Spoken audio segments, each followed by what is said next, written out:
Assalamualaikum warahmatullahi wabarakatuh. Perkenalkan nama saya Cindy Melinda Sari dengan NPM 2417051028. Di sini saya akan mendemonstrasikan hasil kerja saya untuk mata kuliah AI TP. Nah, studi kasusnya itu saya mengambil judul Optimasi Feature Selection menggunakan genetik algorithm pada klasifikasi tingkat obesitas menggunakan decision tree. Di sini asal dataset yang saya gunakan dalam penelitian ini itu adalah obesity levels dataset yang diperoleh dari Kaggle. Dataset ini berisi data mengenai kondisi fisik dan gaya hidup seseorang yang dapat mempengaruhi tingkat obesitas. Dataset ini digunakan untuk menganalisis hubungan antara kebiasaan hidup, pola makan, aktivitas fisik, dan kondisi tubuh terhadap kategori tingkat obesitas seseorang. Nah, di sini itu di datasetnya ada beberapa fitur, yaitu ada gender, age, height, weight, fast, VCFC, NCP, terus CEEC, CH20, FAF, TUE, CALC, terus MT trans. Nah, untuk target atau label pada dataset ini ada NO based. Nah, ini tuh buat kategori tingkat obesitas seseorang. Target ini terdiri dari beberapa kelas sehingga termasuk masalah klasifikasi multikelas. Permasalahan yang ingin saya selesaikan adalah melakukan klasifikasi tingkat obesitas seseorang berdasarkan data fisik dan gaya hidup yang tersedia. Tujuannya adalah untuk membangun model yang mampu memprediksi kategori obesitas secara akurat. Metode yang saya gunakan dalam penelitian ini adalah genetic algorithm GA dan juga decision tree. Alasan mengapa saya memilih dataset ini karena datanya itu tidak terlalu kecil dan tidak terlalu besar. Terus mempunyai banyak fitur yang cocok untuk feature selection. Habis itu relevan dengan kehidupan sehari-hari. Manfaat dari penelitian ini adalah membantu memahami faktor-faktor yang mempengaruhi tingkat obesitas, membantu analisis di bidang kesehatan, dan menghasilkan model klasifikasi yang optimal melalui kombinasi genetik, algoritma, dan decision tree. Nah, untuk eh, datanya sendiri, datasetnya diambil dari Kaggle. Ini Fateh Marfar adalah orang yang mempublish datanya. Setelah itu di sini ada import library, lalu ada load dataset. Nah, load dataset itu merupakan import untuk datanya sendiri dan dia ngambil dari drive. Jadi, data yang dari Kaggle ini pertama saya unduh, lalu setelah itu saya upload ke drive dan import ke Google Cloud-nya pakai ini, Cloud dataset. Nah, bakal muncul 4 data pertama. Setelah itu ada cek struktur dataset. Untuk dev info sendiri ini tuh buat ngelihat tipe datanya yaitu numerik atau kategorik. Untuk df is null itu untuk mengecek data kosong. Lalu ada df duplicate itu untuk memastikan data yang sama. Nah, tujuan dari cek struktur dataset ini itu untuk memastikan data bersih sebelum dipakai. Nah, ini ada hasilnya 000, missing value-nya itu untuk yang data kosong, berarti ini nggak ada data yang kosong.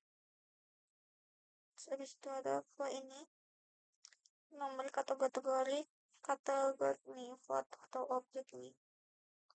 Setelah itu jumlah data duplikatnya itu ada 24. Setelah itu ada pre-processing atau menghapus data duplikat agar model tidak belajar dari data yang sama. Itu menggunakan df trap duplicate. Setelah itu ada spilled fitur dan target. Untuk X itu semua fitur atau input, dan untuk Y itu target atau kelas obesitas. Nah, setelah semuanya dijumlah, fitur awalnya itu ada 16. Lalu masuk ke bagian encoding fitur, yaitu mengubah teks menjadi angka. Setelah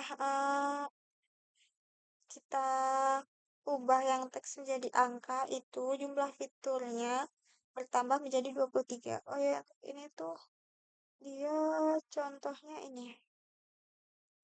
Kan ini ada ya, tidak, terus tidak, kadang-kadang. Nah, ini tuh bakal diubah kalau misal 0 dijadiin kayak 01 gitu ya, tidak. Setelah itu ada encoding target, itu buat mengubah label obesitas jadi angka, karena ini multi-class classification.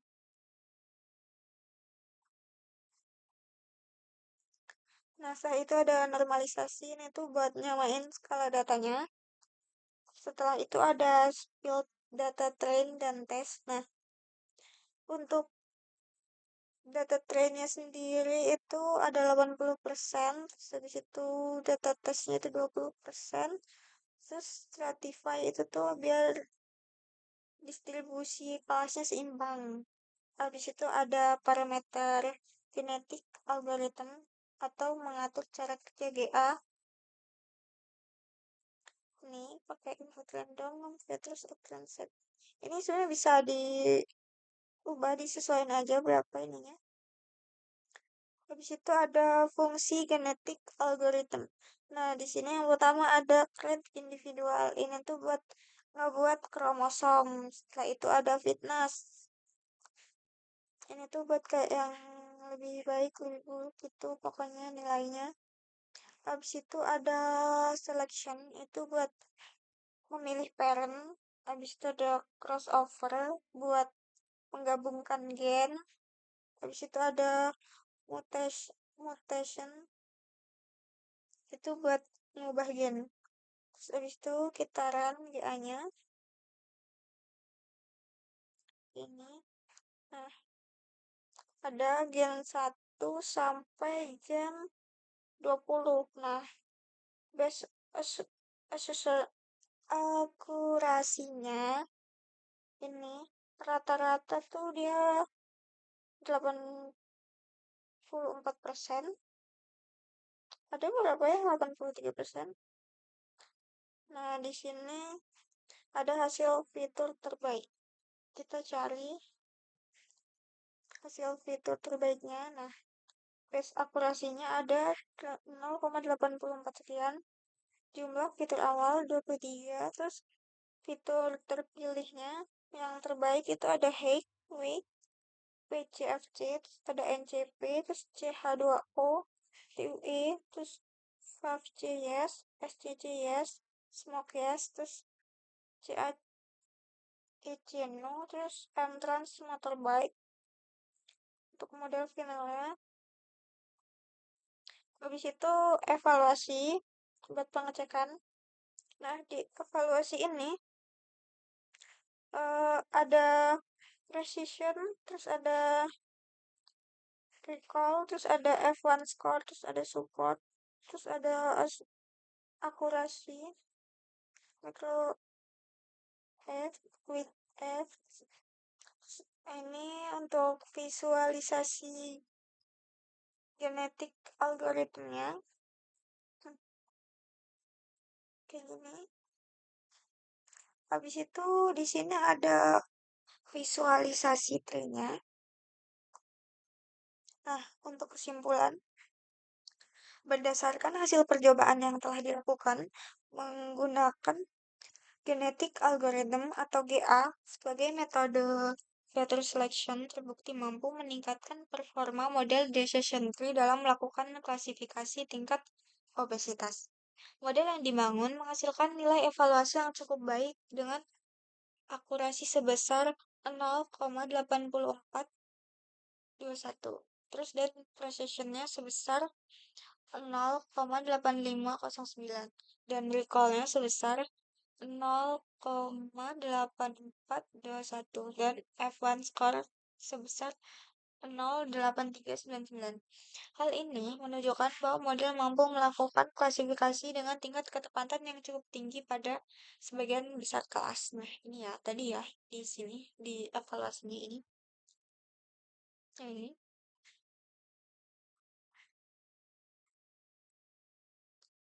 Dan berdasarkan classification report, beberapa kelas seperti kelas 3 dan 4 memiliki performa yang sangat baik dengan nilai precision, precision, precision, recall, dan F1 score mencapai 1 atau 100%. Namun, terdapat beberapa kelas lain seperti kelas 5 dan 6 yang memiliki nilai recall dan F1 score lebih rendah, yang menunjukkan bahwa model masih mengalami kesulitan dalam membedakan beberapa kategori tertentu. Selain itu, grafik konvergensi menunjukkan bahwa genetik algoritma mampu menemukan solusi terbaik secara bertahap pada setiap generasi, sehingga membantu dalam memilih fitur yang paling relevan untuk meningkatkan performa model. Dengan demikian, dapat disimpulkan bahwa kombinasi genetik algoritma dan decision tree merupakan pendekatan yang efektif untuk menyelesaikan permasalahan klasifikasi multikelas, khususnya dalam kasus prediksi tingkat obesitas berdasarkan data gaya hidup dan kondisi fisik. Sekian yang dapat saya jelaskan. Saya mohon maaf bila ada salah kata. Saya akhiri. Wassalamualaikum warahmatullahi wabarakatuh.